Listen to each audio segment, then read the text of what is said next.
Hey, everybody. Today, I'm very excited to have Mark Maimon on the call today. Mark is the branch manager and team leader for the Mark Maimon team in Los Angeles. And Mark is a veritable expert when it comes to financing options for older adults. And this is kind of a specialized section of the mortgage market because older adults have very specific needs when it comes to financing, specifically tapping into the equity of their homes. So, Mark, thank you so much for joining me on the call today. Yeah, Seb, thank you so much for having me. I appreciate the opportunity. All right. Well, I'm very excited to have you here today because you have an amazing podcast, and I've been listening to it for a while. And I just am blown away by all the knowledge that you can share with us today. That's great. Well, I appreciate it. Yeah, we've been doing this passion project for a while. It's called On the Mark. I'm the Mark, I guess, where we interview lots of people in the senior space, some thought leaders in lots of different areas, and just trying to get good education out, just like you are. So I appreciate what you do as well. All right, very good.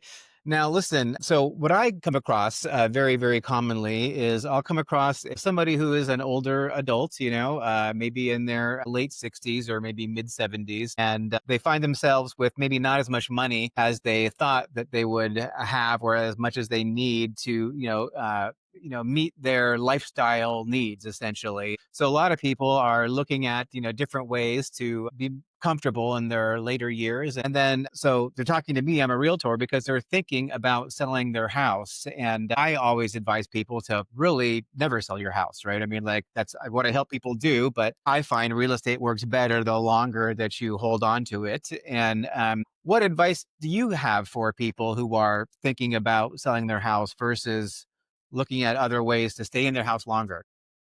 Yeah, I mean, there's lots of ways to do it. I think historically, when people think of seniors and mortgages, they're thinking reverse mortgage is the only option because seniors oftentimes have difficulty qualifying for loans other than reverse mortgages because their underwriting is predominantly driven by income.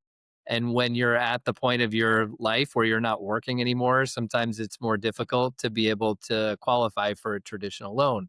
So we're seeing a lot of trends where, obviously the aging population is getting larger. We're having obviously baby boomers are now aging. Some of them are still helping their parents age if they're fortunate enough. But we're seeing this boom in the population that's having this issue where the majority of their wealth is tied up in their home, but you need cash to pay for care. And the cost of care is rising dramatically and quickly. And some people prefer to stay at home. Some people prefer to go into some sort of community for a more communal living with more, engagement, I would say. But the cost of both is pretty significant. And people oftentimes haven't planned well enough for that. So we're big proponents of people having not just us, but a full financial team, which includes a great real estate agent like yourself, a great lender, but also a financial advisor, an estate attorney. It's so important to get your ducks in a row. But we provide solutions for people to be able to pull equity out of their home, not just with a reverse mortgage. That's one of many options that we have. But there are lots of other alternatives that people just don't even know exist that it's our job to help them figure those things out so that they can use the equity in their home to help them pay for their care or whatever it is that they're looking to pay for in their older years. Yeah, so talk to me first about reverse mortgages. So, I mean, there's a lot of, I think, misunderstandings and misapprehensions, and maybe some of them are legitimate and some of them are not. Like, what are the pros and the cons of tapping your home equity with a reverse mortgage? Sure. Well, if I can talk, since it's just you and I, Seb, I'll tell you what I really Pretty think. much all it is. Right. I'm not a huge fan of reverse mortgages. I think they do serve a purpose. There are some situations where that is the right fit for a family, but I think they're used too often primarily because the education isn't out there that there are other alternatives. So the things that I do like about reverse mortgages, the most common reason people take them is because they don't want to make a payment, right? Meaning literally shell money out every single month to make the monthly payment because I'm not working, so I can't afford the payments. But on a reverse mortgage, what happens is the payments get built into the loan. So you're not actually making an out of pocket payment. Some of them can actually give you money every month. But the problem is The good part is that you're not making a payment. The bad part is that you're not making a payment, right? So what happens is your interest starts to accumulate on top of interest, on top of interest, on top of interest. And so it's the opposite of, for example, when you're investing money in, stocks and bonds or other types of investments, that's compounding and working in your favor. When you do it on a reverse mortgage, it's compounding and working in the lender's favor because you're increasing the debt at a more rapid pace the longer you're in that loan. So that's my biggest beef, so to speak, with reverse mortgages. They're also a little limiting in terms of the percentage of leverage that you can get against the home's value. They're not so easy to hand down to heirs. If you want your family to keep the property in the family, so to speak, your heirs would have to pay off that loan shortly after you pass. And they might not be in a position to do that. They might not qualify on their own to take out a new loan. But also it takes away a little bit of the flexibility. So it's really designed for people that want to age in place, because one of the most important requirements is that, when you and I get a loan either for ourselves or for a client who's just buying real estate, let's say it's not a senior, they can claim a property as a primary residence, live there for a handful of years, and then move out and do whatever they want with the property. They don't have to change the loan. With a reverse mortgage, you do. So not only do you have to live there while you're getting the loan, but as soon as you move out, let's say your care needs are higher, you need to move into assisted living or memory care or whatever it may be, that loan has to be paid off within roughly 6 months. And you may not be in a mental position to take out a new loan at that point. You may not be and have family members who are willing to pay it off or help co-sign or whatever it may be, but you're going to be forced to pay off that loan. And what oftentimes happens is people end up selling the home while the senior is, in deteriorating health. And then they end up paying a massive capital gains tax bill, because a lot of the seniors who are aging now have owned their homes for a very long time. It's a buy and hold type of generation, maybe 30, 40, 50, 60 years. So imagine if you bought a house, let's say in the Bay Area, for example, or Los Angeles or wherever it may be, bought the house 50 years ago, you probably paid $10,000, $20,000 for it. It could be worth millions now. And we've had cases like that where people came to us and said, industry professionals said, God, I wish I would have known that there was an alternative, because we had a 97-year-old person who sold their home with probably 6 months left to live, wrote $1 million check to the IRS for no reason. Not no reason. They owed it because they sold the home. But if they had waited until the senior passed and then sold it, they would get something called a step up in basis, which in many cases can eliminate the capital gains tax. There's a lot of things that we do, and they're really rooted in deep understanding of financial planning and taxation and estate planning that most people just don't even think about. So they make decisions because they need to pay for care, so they sell the home, but then they cause other issues that might be avoidable that will end up making that care cost a lot more. That person's care costs them over $1 million. So for a year Yeah, or two of and care. so I was talking to a reverse mortgage person just yesterday about my parents, and my parents have not asked for a reverse mortgage or whatever, but I'm thinking, like they're 81 and 82 right now. And I'm thinking, well, like they may not be able to age in place much longer and they might need to go somewhere. And so I was at least one of them anyway, and so I was just running some numbers by with a reverse mortgage specialist, and I was surprised how little would actually be lent to them based on their age, right? Like it seems like that wouldn't really last very long, or like maybe just like a couple of years, right? Maybe 3 years, maybe, right? After they have to pay off their first mortgage, right? With the reverse mortgage, right? Which is then like it's compounding in reverse, which a lot of people don't really understand. Like, was it Einstein who said like compounding interest is one of the fourth wonders of the world? What did Einstein Yeah, it's say? the eighth Right? Like, wonder of the world. right, Yes. And it's true. But right. you want that to work in your favor, Right, in not your against you. favor, not in your favor, right? So I tell Right. people like reverse mortgage is like reverse a mortgage in reverse. Like literally, you owe more every month, and it compounds more every month. But I was shocked at how little, like considering that my parents had like $1 million in equity in their property, I believe, right, somewhere around there. I was like, they would only get like a couple 100,000, maybe 250, based on their age and something else like that. So, and then they'd be looking at selling like, essentially very shortly thereafter if they were depending on that money. Right. And the closing costs are relatively high as well. And that was the other thing that was shocking to me. I was told like 30 grand in closing costs, right? Which Right. is like, why is it so much for closing costs on a reverse mortgage? Do you know? And also, if you look at it right now, most of the people that have a mortgage already have a fairly low interest rate, and Yes. reverse mortgages tend to have high interest rates, like 9% plus as of the current date of recording. Most of them are north of 9%. Really? So if So you now have an existing mortgage at 3%, let's say you have $500,000 of existing mortgage and you just want access to another, couple $100,000 of the equity to pay for care or retirement needs, whatever it is, you have to pay off that entire 3% mortgage with a new one at, 9 or 10%. So there's lots of reasons. I mean, and I don't mean to bash reverse mortgages because I do think there are some circumstances where they are very helpful for families, and our company offers them as well. But usually, for me, if I have lots of choices, if the client can qualify for lots of different things, that's not the first on the list, in my opinion. Other people may think differently, but that's my personal take. okay, well, so what are the alternatives to a reverse mortgage then? Like, what do you do? Like, if you don't want all that, like those high closing costs and the negative, compounding Negative interest. amortization. Yep. Yeah, what do you do? So the key is that, and this is why not most lenders don't focus on this type of financing. The challenge is that seniors aren't working, right? If they're moving into an assisted living community, they're not getting a second bedroom to run a side gig out of, right? They're not running a business out of that.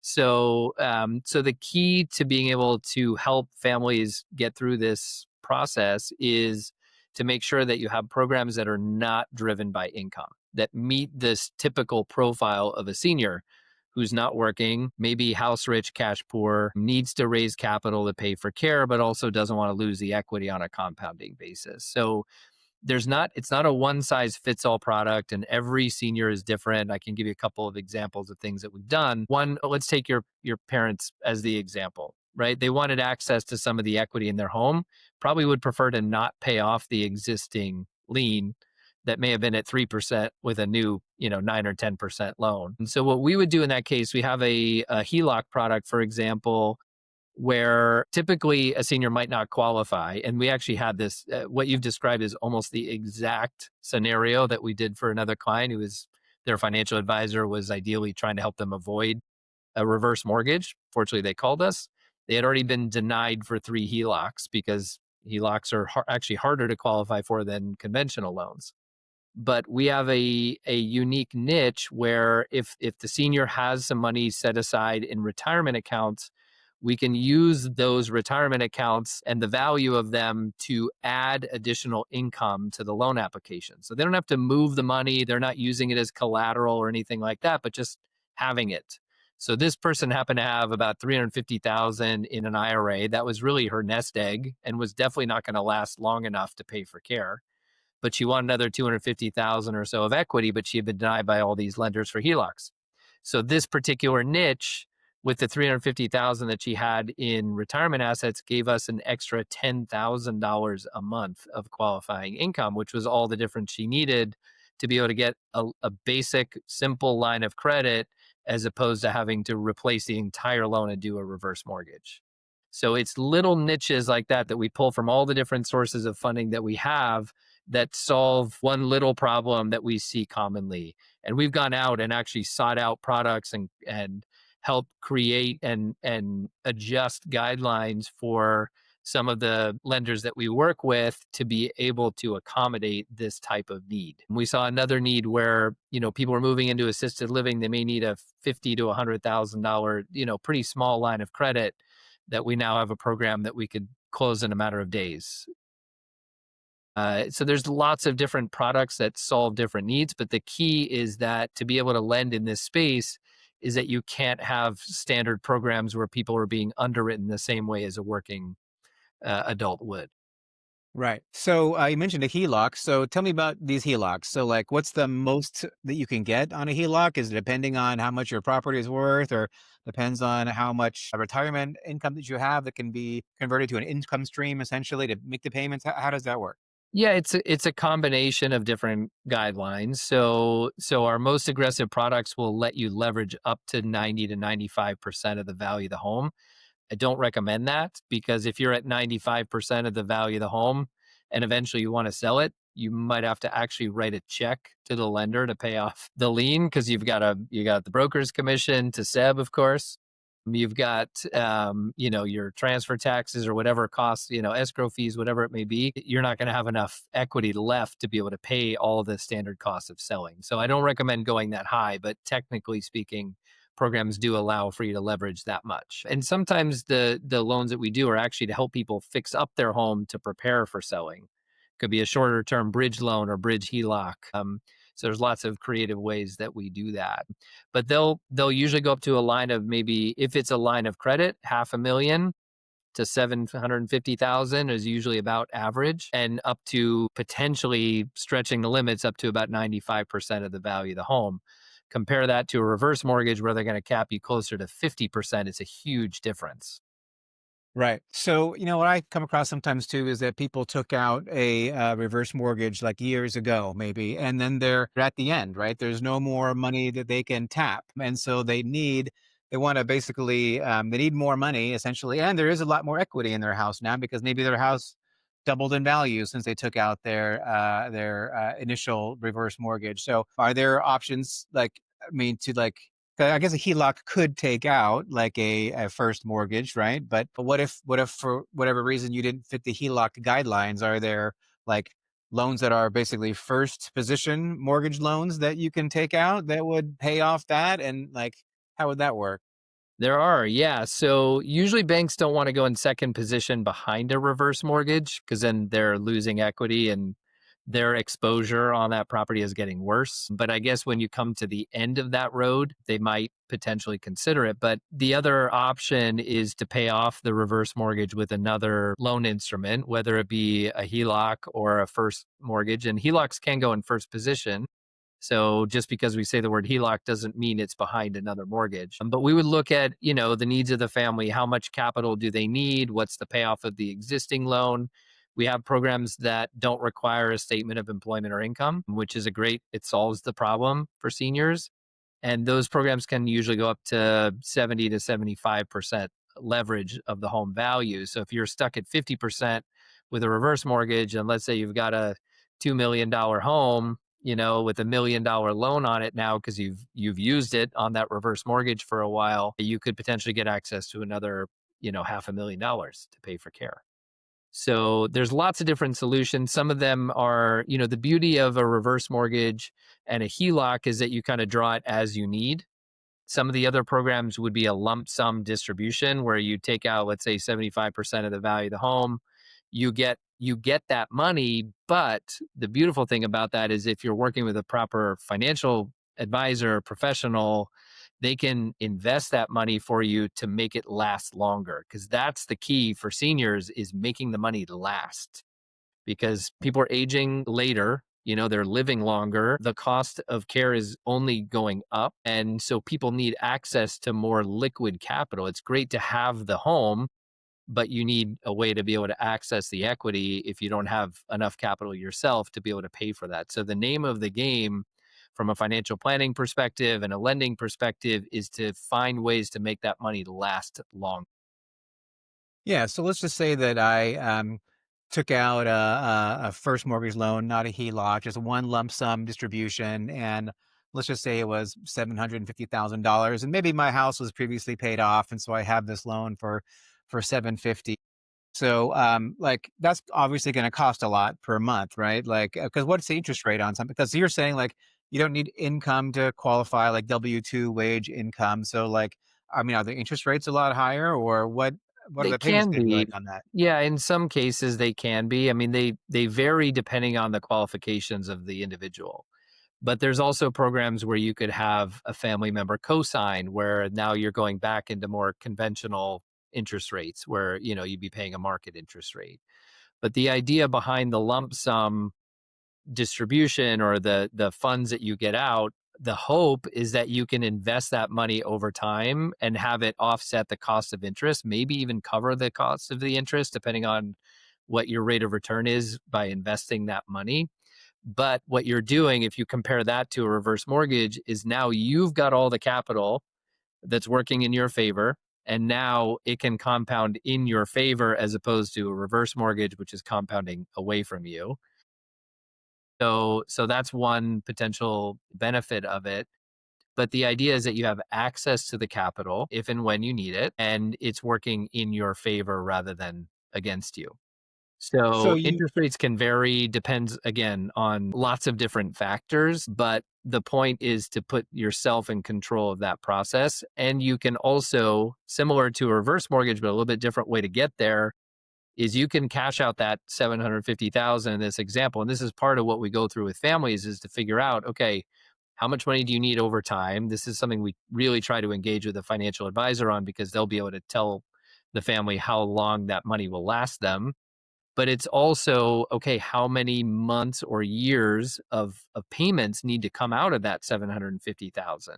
So when we determine the amount that the client may want or need to cash out, it's inclusive of what the mortgage payments are going to be over that period of time. So you're cashing out the money to make the payments with the mortgage so that you don't have to lose the equity on the compounding basis, or that you might be able to get access to more capital than you would on a reverse mortgage. Yeah, so you mentioned a financial advisor. So let's just say that I take this 750 out, and because I'm having my adult child co-sign for me, and they have the income that the mortgage rate isn't much more than like 7%. So, well, how can I? And I take that money and I invest it somewhere to like cover the interest, and then give me a return above that to help pay for care. How do I find somebody that I can trust who knows how to handle a situation like this? Do you have people that you recommend, or do you go We to do. like TD Ameritrade, or like what do you do? Don't do it on your own. That's the advice. Don't do it on your own. Get a professional who, in my opinion, is not tied to any specific investment from any company, who works in more of a, unbiased type of arrangement so that they can put the money in a place that makes the most sense. It's not a coincidence sometimes that when we have clients who have a financial advisor with like a large financial firm, that most of the investments are placed through funds that are part of that financial firm. And I'm not saying those are bad investments, but there's a high percentage of them, ironically, that match the company of the person who's managing the money for them. And maybe they get some benefit from doing that for the senior or for themselves. I don't know, but I'm a fan of the independent financial advisors, and we have some in our network who are great that specifically focus on the needs of seniors. So we have some great referrals. We've interviewed a number of them, and I think also people don't necessarily understand that there are lots of different types of advisors. There are some that will charge you what we call assets under management, which means a percentage of your investable assets, but they don't want to see your money declining over time, which is basically what happens when you're using those funds slowly but surely. But there are also ones that are what we call fee only advisors, who may, some of them just charge hourly for giving advice, some of them may offer that financial planning advice but also do investments. And so it's a matter of finding the type of advisor that you think is right for your own needs. And I'm not saying any of them are good, bad, or better or worse, but just finding the one that you feel most confident in to help you navigate that, because it's a really tricky situation. There's a lot of factors. There's some great technology out there that can help a good advisor figure out how long these funds are going to last and what the best use of that equity might be. So when you say like an advisor, like are we talking like a CFP here? I mean, like Yep. a certified financial planner. I mean, like, do you work with a lot of CFPs? I know on your podcast you've talked to quite a few. We have, yes. That's a big thing for us. The financial advisor is really the quarterback of your financial planning.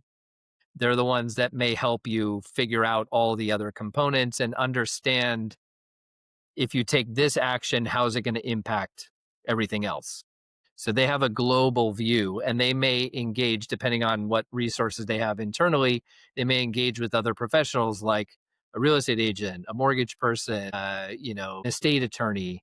But usually the financial advisor is the quarterback of all that, or at least guiding you on what professionals you need to talk to and hopefully giving you good referrals for those. But we're big proponents. I'm a huge proponent of people having financial advice at all stages of life, not just, as you age, because the key is to plan ahead. So if you want to benefit from compounding, or you want to invest, you want to benefit from the appreciation of real estate over time, right? You said never sell.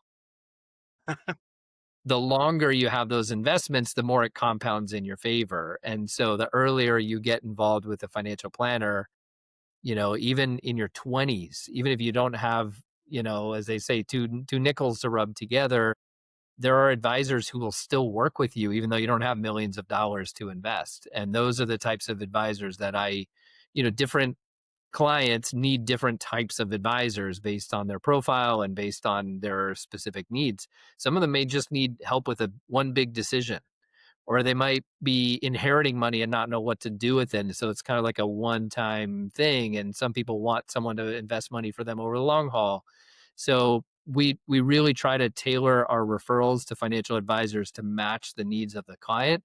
But in the senior space, there are some that we work closely with that specialize in the common challenges that seniors have, and helping them navigate those things and different benefits that may be available to them. And, some of them are involved in Medicare planning and state specific programs and things like that that can be really helpful to supplement what you may be doing in other financial parts of your life.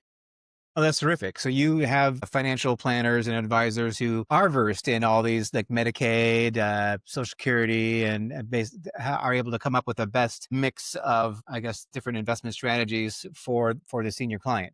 Exactly. And a lot of times they'll engage with other professionals. Like there are some people that just specifically focus on Medicare planning, Medicaid planning. And because there's sometimes a multi-year look back at your finances to see if you'll qualify for those programs. Now, if you're at that stage, you've pretty much run out of assets. So maybe you don't own real estate anymore, but that's what a financial advisor will help you do. They'll also help you avoid some of the big mistakes, like the example I gave of the family that paid the IRS $1 million unnecessarily. That's something that a good financial advisor or estate attorney would have said, wait a second, don't do this. Don't sell right now. Find another way. And if they're fortunate enough to have a lender who understands how to pull out the equity that they need to be able to help that family, now you're talking about saving the family hundreds of thousands of dollars, where instead of that money going to the IRS, it's now going to their family or their favorite charity or their church or synagogue or temple or whatever it may be. But it's going to the place that they would really rather have it be. But if you don't have those advisors, you're operating in a vacuum. You don't even know that these challenges exist. And you might say, well, selling my home costs of doing business. I just got to write a check for $1 million to the IRS. And that's just how it is. But that's not necessarily how it has to be. Right, right. And when I say never sell a house, certainly never sell a house before you enjoy that step up in basis. Right. That Big deal. certainly is crucial. But one thing that, like, sort of, makes me think is that you keep on talking about, like, "Oh, it's better to start planning early," and, like, like, "Don't just wait till the last minute." A lot of people do wait till the last minute, and a lot of people don't think about how to access this equity until they have, like, a crisis, right? Like, maybe somebody needs to go into a home, like, maybe, like, they're a married couple, and then one of them has a fall and needs to go into a skilled nursing facility or something like that. What do you do if you need to have a lot of money, like, right away, right? Like, Yeah. immediately? Like, I mean, do you It's have options for that it's or tough. Yeah, there's far less options for people when you have that type of situation, whereas if, for example, you had opened a line of credit before you got into a crisis mode, first of all, it's easier to qualify, because sometimes the crisis mode is not necessarily purely financial, but it's medically driven, and that can be with people who are aging, sometimes that's memory care issues, and then you have the whole issue of being able to actually understand what documents you're signing and how to that your lender actually believes that you have the mental capacity to understand the documents that you're signing. Because if the notary comes to your house and they say this person clearly is not, doesn't have all their faculties, so to speak, they will not let that person sign on the loan. And then you're talking about far less attractive financing options. So if that in that example, if somebody had done a line of credit, they may have been able to just make a draw on the line of credit, which is immediate. You could write a check on, without any advance notice. Whereas if they wait to do that until the situation is so dire that they need money immediately for an unexpected item, and you're talking about a mortgage product where you need to pull out a good amount of equity, That's not so easy to do on very short notice. Now, we have some programs that are flexible in that way and will allow us to be able to accommodate people fairly quickly, but they're less attractive than if they had planned ahead and opened up, for example, a line of credit, a year prior or 5 years prior. So I'm a huge fan of the line of credit because it just gives you access to the equity, but if you don't use it, you're not paying for it. And that's a huge tool for families that want to prepare for the potential for some sort of medical situation where they need money quickly and don't have it, or maybe it's invested and it doesn't make sense to liquidate those investments. Because when you're using your money from investments accounts, as soon as you pull that money out of the investment, you're paying capital gains and you may have bought those investments 20 years ago. You just never know. So there's a lot of tax implications. There's a lot of just access to liquidity considerations where the loans you can get in that pinch of a dire situation are far less attractive than had you opened up a line of credit in advance. So that's why the planning ahead is so critical. Yeah, but so a lot of people don't plan ahead, They don't. frankly, at all. Like I come across this all the time, and literally, like they might have a small pension, they have Social Security, and then they have the house, and that is it. But they don't have enough cash flow to cover any significant medical, like a skilled nursing facility, or maybe they need to go into memory care or something like that. But so if somebody does have an issue like that, where it literally is an emergency, they can call you. How soon do you think they could get like? I don't know, $50,000 to tide them over for 3 or 4 months. I How mean, long does that take? we have some programs that are very tech driven, would probably require an adult child to navigate that process a little bit. That's usually where we solicit some help from a family member if they are fortunate to have one. But some of them can close in a week or less. In a week or So, less. yes, so they can be Okay, pretty quick. alright. But again, the It's gonna devil's cost in the me. details. So if that senior has issues with mental capacity, that makes it more difficult.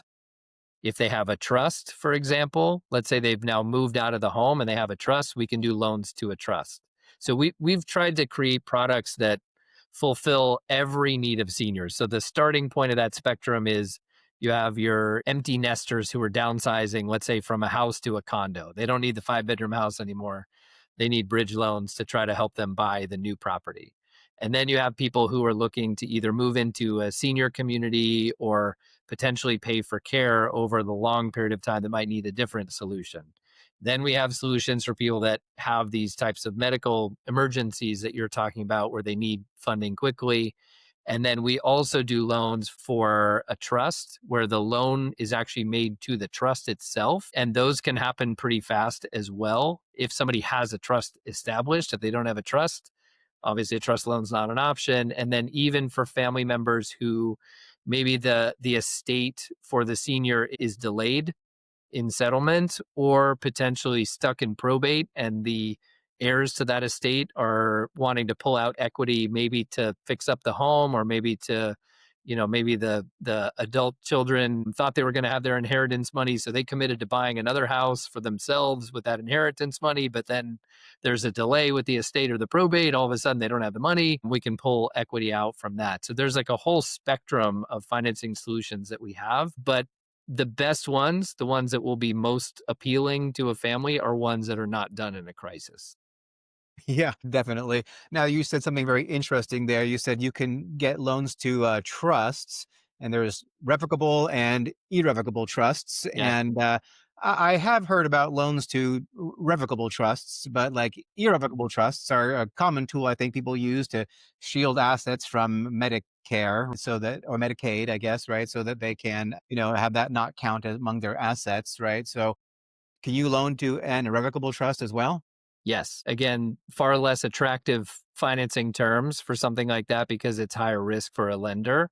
But yes, we can do those either shorter term or longer term. And you're right. Sometimes people use those as a shield of the assets, but also sometimes it's part of the inheritance from a family member where they were, where their parents, let's just say, wanted to dictate how the funds that they were giving to their children were disseminated and they didn't want anything to be changed. So they set up an irrevocable trust. So, yes, the short answer is yes, we can do those types of loans as well. Those are less common because revocable trusts are just naturally more common than irrevocable because of the nature of the restrictions that the irrevocable trusts typically have. Right. Okay.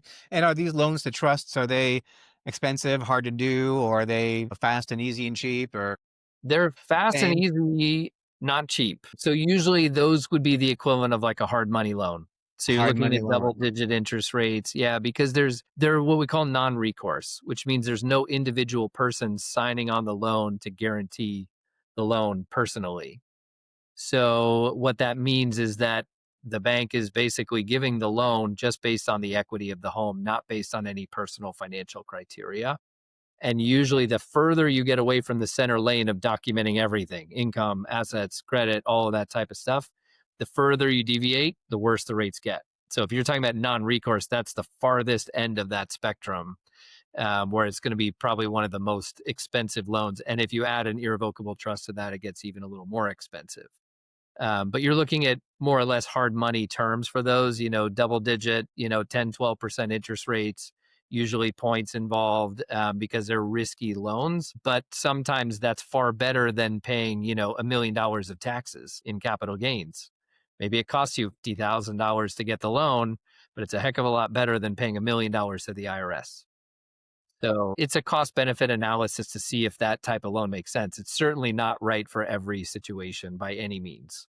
But there are situations where a family needs money, they need access to capital, and the estate hasn't settled, or the senior who needs money for memory care doesn't have the mental capacity to sign on their own behalf, but they need to move into a facility where a reverse mortgage is not an option in that case because of the owner occupancy requirement. Sometimes that could be the only saving grace for being able to do it and not having to sell the home. And sometimes you also get people who want to try out assisted living or senior living, but they're not sure if they're going to like it or if they want to come back home. So sometimes they choose not to sell their home, but they need capital to be able to move into the assisted living just to try it out for 6 months, see if they like it, or if they'd rather age in place. The flexibility of these loans allows people to kind of make those decisions, not based on their mortgage, but based on their life situation. Okay. So the lesson here is plan ahead. How far should I be planning ahead? Right. So like let's just say that I retired, I'm 65. Should I take out a HELOC at that point? Or like what can you do Yeah. to plan for future needs, assuming that you Yeah. don't have like a big pension or SEP IRA or Roth or something Right. like that, that your house is really your primary asset? What do you recommend? I mean, this is where a financial advisor needs to weigh in because it would be out of our scope to tell people how to plan for the rest of their lives. We can tell them what vehicles we have and what the benefits may be of doing that, but as far as how it makes an impact on other things or how long their other assets may last, if they're 65, 70 years old, they're probably maybe recently retired if they're retired at all. So there's a lot of other factors that kind of go into that process. But in general, a line of credit usually you can draw on for up to 10 years. And we have absolutely come across situations where we had one recently, a really sad situation where husband and wife in their early 60s, the husband had a major stroke and is now going to need 24-hour care for decades, probably, and they had million and a half $2 million in a retirement account, but it was not going to be enough. But they had a very valuable home. This one happened to be in Santa Barbara, that they needed to tap into equity. So we worked very closely with the financial advisor to figure out what made sense, how much financing they should pull out, and under what vehicle, so that they could make that money stretch as long as possible, and also so that the wife, who is fully healthy and still working her part-time job, didn't have to actually leave the house just because her husband had had this stroke. She wanted to stay home. So that circumstance would have led to a different type of loan than somebody in a different circumstance. So it's not, what we do is not one size fits all. It's not the same for every client. It's a different potential product, different loan amount, different time duration. There's all sorts of factors that go into that. Part of which is what other means they have. So if they have other investment accounts that are fairly valuable, they may not need to pull out a lot of equity and maybe just a line of credit to have access to funds in the event that they need it is the right solution. But you don't actually have to draw on it. So again, every situation is different. But this is where the financial advisor plays a pivotal role in trying to help us figure out what the right mortgage solution is and how that's going to potentially solve the future challenges that that family may face. Okay. Terrific. So let's just say that someone's watching this video and they need some money right now and they are a senior. Their first call is to you or a financial planner. I say let's do a conference call, but I think in reality the best execution is the first call should probably be to the financial advisor. Let them get an assessment of what your current means are and identify that there's actually a shortfall in what you may need. You don't want to just to get a loan, right? There should be a purpose for it. We're not looking to close loans for people that don't need them or that can't benefit from them in a meaningful way. So, probably first call financial advisor. Then, if and when you identify that there is a shortfall in your projected expenses and needs, that's when you start looking at the financing as a potential way to fill that gap. But I would say financial advisor first, estate attorney, and mortgage person probably tied for second. For a second. So, but you mentioned a financial advisor, but I think that a lot of people they have like Schwab or like, TD Ameritrade or something like that. They think they have a financial advisor, but is that the best person to call?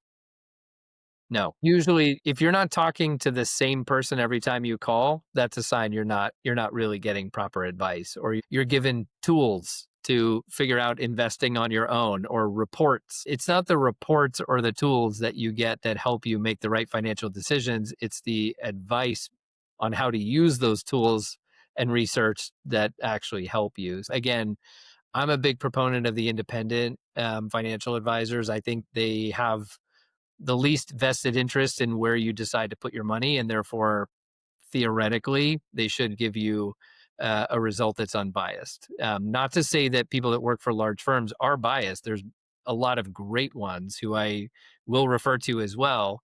Uh, But if you're just starting out and you want an independent view, I would say the fee only independent advisors are one of my favorites. So, where does one go to find a fee only independent advisor then? Is there like a website you can go to or? Yeah, I mean, usually what I recommend, because even if you're listed on a website doesn't mean you're very good at what you do. There's a lot of people that are listed on mortgage websites that shouldn't be, in my opinion. I'm sure same with real estate, but referrals are really helpful because there's a frame of reference. Maybe they've helped somebody in a similar situation. So ask your network, ask your family members. You certainly could ask us. We have people, in all parts of the country that can help people through these decisions. But the referral is really critical because then you have a frame of reference that they're actually good at what they do. Okay.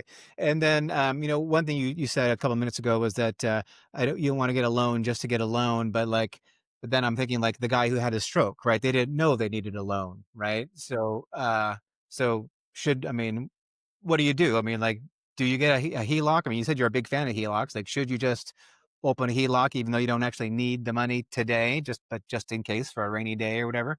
It's never a bad idea. I did that for myself just a few years ago, and I'm glad that I did. The mortgage industry took a bit of a dive when interest rates hit 8% and from 3% to 8%. And, it was very helpful just to have the peace of mind to know that we could pull from it if we needed to. People can use it for real estate investments. They could use it to pay for repairs to their home. Like it's an open line of credit to use for whatever you need.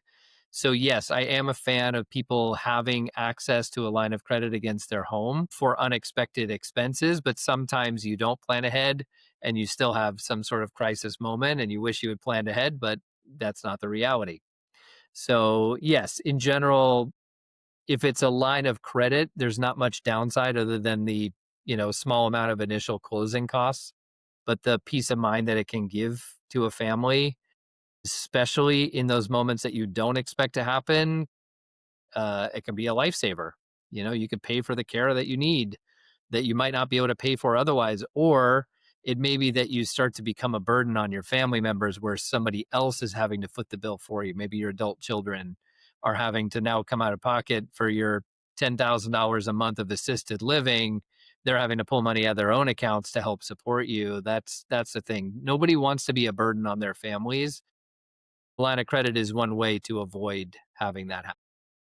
Right. Okay. And again, so you do have HELOCs that will loan to a person with not without a W-2 income. Is that correct? Correct. Yes. Right. And okay, well, I think that's important to know. And you wouldn't get a HELOC for like an irrevocable trust, would you? That's not a HELOC. No, that's a whole different type of That's a whole financing. different Yeah, thing that's entirely. usually a Right. lump sum Right. But a distribution. revocable trust, you can still get a HELOC. Yes. Yes, correct. Yes. Okay. All right. Very good. So, are there any common questions that people ask you that I didn't ask you that it's important that people know about? I mean, we talked a lot about reverse mortgages. I think the common misconception is that that was the only option for seniors, and maybe until more recently it was. Certainly the most popular and common, but they're very polarizing. People either love them or hate them. In most cases, there's not much in between. But I would say just, work with a mortgage advisor who understands all the different options. Everyday mortgage people are not thinking along these same channels of how to help people. So I would say that's the key is you need a specialist when you're dealing with these types of issues or planning for these types of potential life changes. You need somebody who really understands how to lend in that situation. And that could be also true of financial advisors and real estate agents and all these things because we've seen real estate agents who let's I don't even know who the agent was. Let's just say the person that sold that home that ended up having to pay $1 million in capital gains. Maybe that agent didn't know about the step up in basis because they're not a specialist in dealing with issues related to seniors. It may have been your gatekeeper to avoid that issue, may have been the real estate agent if the real estate agent was aware and cared enough to say, hey, maybe don't sell this home now. Let's sell it in a year or 2 years.